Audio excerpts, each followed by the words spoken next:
channel name is CodeQ and my channel is related to coding. Last lecture में हमने किया था control structure topic को हमने किया था what is the use of control structure, why it is used. हमने कंट्रोल स्ट्रक्चर को 3 पार्ट्स में डिवाइड किया था, first control statement, second looping, third jumping. और हमने जो उसमें लिया था कंट्रोल स्टेटमेंट में उसमें लिया था if else, nested if else if, switch. और जो हमने लूपिंग में लिया था वो लिया था while, do while, for loop. और जो हमने जंप स्टेटमेंट ली थी उसमें हमने लिया था go to, break and continue. तो आज जो हम करेंगे, आज हम फर्स्ट पार्ट को लेके चलेंगे, that is control statement. Control statement में हमारे पास कौन कौन से आ जाते हैं, if else, else if, nested if and switch. जिसमें से हम आज क्या कवर करेंगे, practically 2 parts, if and if else. What is the use of if and what is the use of if else, और ये यूज होती कैसे हैं, इनको यूज कैसे किया जाता है, सारा आज हम क्या करेंगे, कंडीशंस के थ्रू अपनी कोडिंग को कंट्रोल करेंगे। किसके through, if and if else के थ्रू। अब मैं आपको सिखाऊंगी इफ एंड इफ एल्स का प्रैक्टिकल यूज कैसे किया जाता है। इफ का मीनिंग क्या है, अगर हम हिंदी में लेके चले, इफ का मीनिंग है यदि। मैं कहती हूं अगर यदि मेरी कंडीशन ट्रू है तो आउटपुट आए, अदरवाइज आउटपुट ना आए। यानी मैं अपने कोड को क्या करना चाहती हूँ, कंट्रोल। मैं कोड को ये कह रही हूँ कि अगर ये कंडीशन ट्रू है तो आउटपुट देना, अदरवाइज आउटपुट मत देना। यानी मैं किसका यूज कर रही हूँ, इफ, यदि। आओ अब मैं आपको सिखाती हूँ प्रैक्टिकली हम इफ को कैसे इंप्लीमेंट करते हैं। हमने लिखा program hash include iostream dot h hash include conio dot h void main। Then मैंने कंडीशन दी, मैंने यहां एक वेरिएबल लिया a जिसकी वैल्यू मैं दे रही हूं 10। अब मैं यहां दे रही हूं if, यदि a ग्रेटर देन 10, यानी a की वैल्यू 10 है तो आउटपुट आए, अदरवाइज आउटपुट ना आए। हेलो,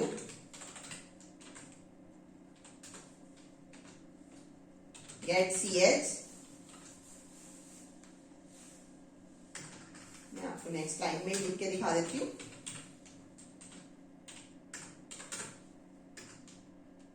राइट, अब मैं इस प्रोग्राम को कंपाइल करूंगी। मैंने इस प्रोग्राम को कंपाइल किया, मैंने 10 के बाद इफ की बॉडी बनाई और इफ की बॉडी में लिखा मैंने a ग्रेटर देन 10, यानी a की वैल्यू 10 से ग्रेटर है तो इफ की बॉडी में जाना है, अदरवाइज नहीं जाना। अब मेरी यहाँ a की वैल्यू 10 है, यानी अगर मेरे लॉजिक के अकॉर्डिंग देखा जाए, मैंने दिया a ग्रेटर देन 10, a की वैल्यू 10 से ग्रेटर ही नहीं है, मेरी तो वैल्यू 10 है, 10 ग्रेटर देन 10 नो हो नहीं सकता। यानी अब इसे स्क्रीन पे क्या, इसे कोई आउटपुट नहीं दिखानी चाहिए क्योंकि मेरी कंडीशन क्या कर रही है, फॉल्स हो रही है। अब चलो देखते हैं क्या ये कोई आउटपुट शो कर रहा है। मैंने पहले कंपाइल किया, कोई एरर नहीं। अब मैं इसे क्या कर रही हूँ, रन कर रही हूँ। मैं देखती हूँ कि कोई एरर, आपने आउटपुट स्क्रीन पे देखा, कोई आउटपुट नहीं आ रही, बिकॉज क्योंकि वो उसने कंट्रोल कर लिया प्रोग्राम को, क्योंकि मेरी कंडीशन ट्रू नहीं थी तो उसने उसके अकॉर्डिंग कोई आउटपुट नहीं दिखाई। अब देखते हैं कि इफ की बॉडी में हम कोई कंडीशन ट्रू करके देखते हैं क्या कोई आउटपुट आती है। अब मैं देखती हूँ if a greater than equal to 10, यानी a की वैल्यू या क्या होनी चाहिए, या तो 10 से ग्रेटर होनी चाहिए या 10 के इक्वल होनी चाहिए। बट इस कोड के अकॉर्डिंग मेरी क्या है, कंडीशन सेटिस्फाई हो रही है, मेरी a की वैल्यू किसकी इक्वल हो रही है, 10 के इक्वल हो रही है। यानी अब a ग्रेटर देन 10, यदि a की वैल्यू 10 से ग्रेटर या इक्वल है तो वो इफ की बॉडी में जाए। यानी इस लॉजिक के अकॉर्डिंग उसे किसकी बॉडी में जाना चाहिए, इफ की बॉडी में जाना चाहिए, क्योंकि मेरी कंडीशन क्या हो रही है, ट्रू हो रही है। चलो अब देखते हैं आउटपुट स्क्रीन पे क्या वो कंडीशन ट्रू होने के बाद इफ की बॉडी में जा रहा है या नहीं जा रहा। अब मैंने इस प्रोग्राम को एग्जीक्यूट किया, राइट, आपने देखा मेरी आउटपुट स्क्रीन पे क्या आ रहा है, हेलो। यानी मेरा कोड क्या हो गया, कंट्रोल हो गया।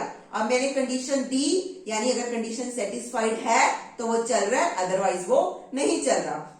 लाइक आप बैंक से ट्रांजैक्शन कराने जाते हो, आप कहते हो 9000, यानी ये भी कंडीशन है ना कि मुझे 9000 ही चाहिए, 9000 से ना कम चाहिए ना ज्यादा चाहिए। यानी वो आपको एटीएम कितने निकाल के देता है, आपको कितने पैसे मिलते हैं, 9000 ही मिलते हैं। यानी वहां पर भी आपकी क्या लगी हुई है, कोडिंग लगी हुई है जो आपकी कंडीशन पे क्या करती है, वर्क करती है। This is the program of use of if.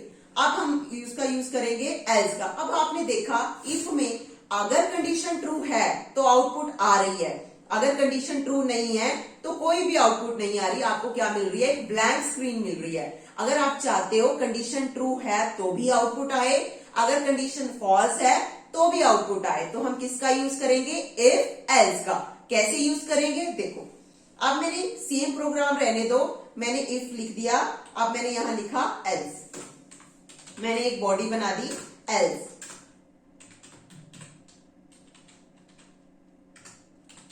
Please enter valid value, right. अब आप देखो मैं कहती हूं अगर कंडीशन ट्रू है तो इफ की बॉडी चले, अगर कंडीशन फॉल्स है तो किसकी बॉडी चले, एल्स की बॉडी चले। बेटा ध्यान रखना एल्स के साथ कभी भी कंडीशंस नहीं होती है।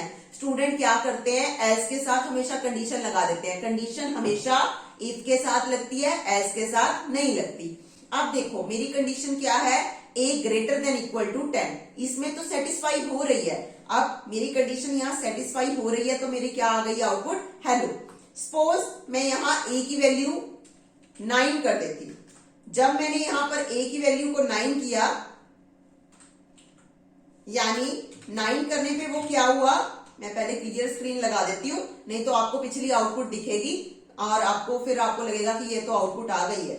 मैंने यहाँ क्लियर स्क्रीन लगा दिया, इसलिए लगाया ताकि जितनी भी पिछली आउटपुट है वो सारी क्या हो जाए, क्लीन हो जाए, मेरा स्क्रीन क्लीन हो जाए। अब देखो इस केस में क्या है, a greater than equal to 10, मेरा तो 9 है, 9 ग्रेटर देन, ना तो ग्रेटर देन है 10 से, ना वो क्या है इक्वल। तो अब मेरे को कौन सी आउटपुट मिलनी चाहिए, एल्स वाली। वो इफ की बॉडी में नहीं जाएगा, पहले वो इफ की बॉडी को चेक करेगा। अब जैसे ही इफ की कंडीशन फॉल्स हुई वो कहां आ जाएगा, एल्स के पास। इफ मतलब यदि, एल्स मतलब नहीं तो। अब वो कौन सी बॉडी में आएगा, एल्स की। अब हम रन करके देखते हैं, राइट। आपने देखा आ गया, प्लीज एंटर वैलिड वैल्यू, यानी वो अब किसकी बॉडी में गया, एल्स की बॉडी में गया। इसी तरह जब कंडीशन ट्रू है तो इफ वर्क करेगा, जब कंडीशन फॉल्स है तो क्या वर्क करेगा, एल्स वर्क करेगा। आप अकेला इफ भी यूज कर सकते हो, इफ एल्स भी यूज कर सकते हो, दोनों सेम ही है। बट ये होता है ओनली इफ में आपके पास ट्रू वाली आउटपुट आती है, फॉल्स वाली नहीं आती। लेकिन इफ एल्स में क्या है, ट्रू वाली भी आउटपुट मिलेगी आपको, फॉल्स वाली भी क्या मिलेगी, आउटपुट मिलेगी। अब हमें एक प्रोग्राम करना है जिसमें हमें फाइंड करना है 2 नंबर का ग्रेटर, कि 2 नंबर है उनमें से ग्रेटर कौन सा है। चलो हम इसका प्रोग्राम अब प्रैक्टिकल करते हैं कि कैसे हम फाइंड करते हैं। हमारे पास है include iostream dot h hash include conio dot h void main, ठीक है। यहां हमने पहले ही लगा दिया क्लियर स्क्रीन, राइट। अब हमने यहाँ पर 2 वेरिएबल्स लिए, एक मैंने लिया इंट a जिसकी वैल्यू मैंने दी 10, एक मैंने दूसरा वेरिएबल लिया b जिसकी वैल्यू मैंने दी 20। अब मैं कंडीशन लगा रही हूं, if a greater then b, अगर a की वैल्यू b से ग्रेटर है तो आउटपुट आए a ग्रेटर,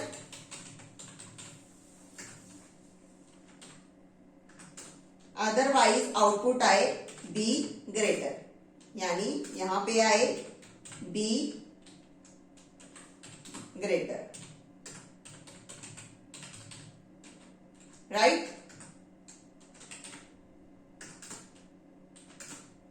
अब देखो हमने ये प्रोग्राम बना दिया। मैंने इस प्रोग्राम में लिखा अगर क्या है, a की वैल्यू b से ग्रेटर है, यानी if a greater then b, यानी मैंने a की वैल्यू भी ली है, b की भी ली है। अभी मैंने वैल्यूज क्या ली है, कंपाइल टाइम में ली है। मैं बाद में आपको दिखाऊंगी कि यूजर से वैल्यू लेके हम इफ एल्स को कैसे एग्जीक्यूट करते हैं।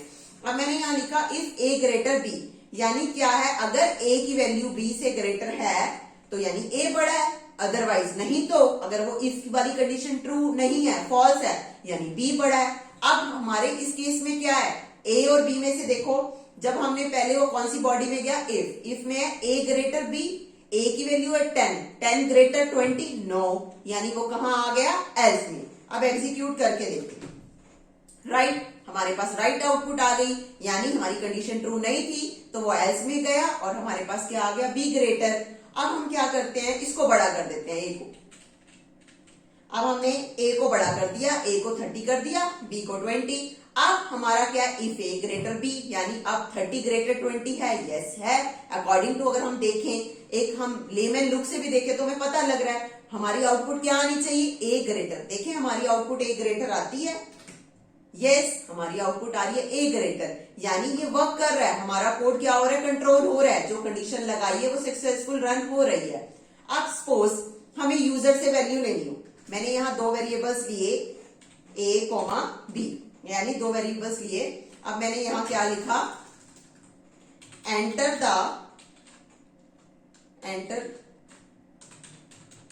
The value of A, right. अब मैं यहां किसकी वैल्यू एंटर करा रही हूं, ए की, ठीक है।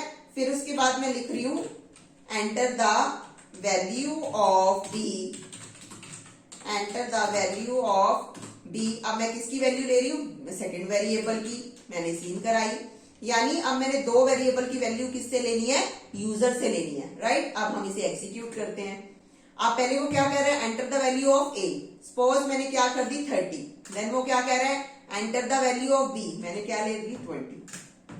मेरा प्रोग्राम वर्क कर रहा है, मेरी यहां पर क्या है, ए ग्रेटर देन बी, मेरी ए की वैल्यू क्या है, ग्रेटर है बी से, तो मेरी आउटपुट बिल्कुल क्या आ रही है, सही आ रही है। अब मैं क्या करती हूं, ऑपोजिट देखती हूं, enter the value of A, मैंने ए की वैल्यू ली 12 and enter the value of B, मैंने ली 20। अब आउटपुट क्या आनी चाहिए, बी ग्रेटर, यानी अब मेरा एल्स पोर्शन वर्क करना चाहिए, क्योंकि मेरा क्या हुआ, ए ग्रेटर देन बी वाली कंडीशन फॉल्स हो गई, तो उसे कहाँ आना चाहिए, एल्स में। चलो देखते हैं क्या ये हमारा दिखाता है बी ग्रेटर है, यस ये हमारा क्या दिखा रहा है, बी ग्रेटर, यानी यूजर के थ्रू भी मैंने आपको प्रैक्टिकल करके दिखा दिया, यानी मैंने दो तरह से प्रैक्टिकल करके दिखाया आपको, कंपाइल टाइम जिसमें हमने पहले ही वैल्यूज ले ली थी, रन टाइम जिसमें मैंने आप कैसे ली, यूजर से वैल्यू लेके अपने इफ और एल्स को क्या किया, इंप्लीमेंट किया।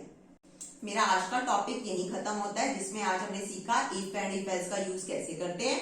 नेक्स्ट वीडियो में हम करेंगे नेस्टेड इफ एंड स्विच का यूज कैसे किया जाता है। अगर आपको मेरी वीडियो से कोई भी क्वेरी है तो आप कमेंट बॉक्स में शेयर कर सकते हैं, और हमारे यहाँ पर्सनली कोड क्यू में विजिट भी कर सकते हैं। यहाँ पर कंप्यूटर से रिलेटेड डिफरेंट कोर्स कराए जाते हैं, जो कोर्स अभी आपको शो हो जाएंगे। अगर आपको मेरी वीडियो अच्छी लगी है तो मेरी वीडियो को लाइक करो, शेयर करो, और अभी तक जिसने सब्सक्राइब नहीं किया तो उसे सब्सक्राइब करो। Thank you.